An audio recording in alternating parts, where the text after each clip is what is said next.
Ефа Даймънд. Аз имам блестящи коси, блестящи очи. Винаги си слагам блестящо червило. В малката чантичка. Колко съм страхотна, като върви по улиците. Всички се припадат по земята. Аз съм супер. А пък ако знаете колко съм тъпа, като ме питат нещо и аз се мълча. Мълчи си, бе, и така. Кът пукал се, да.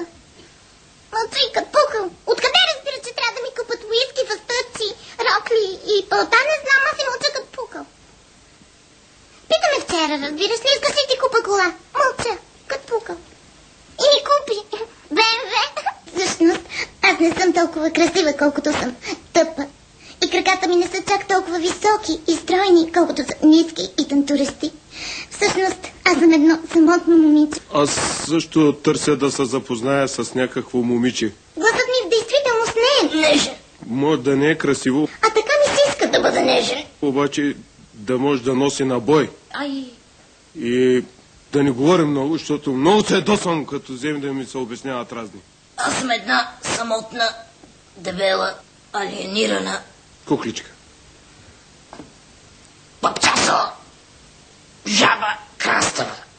Не една такава. Аз съм просто жена. Телефона? Ах, как беше... Имам телефон. Беше телефона. Адреса е... Да се обаждат.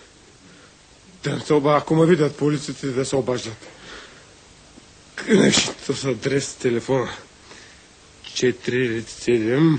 Да! Сетих се.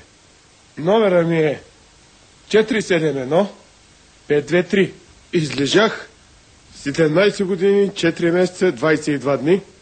Ми остават още 8 дни, 7 месеца и 10 години.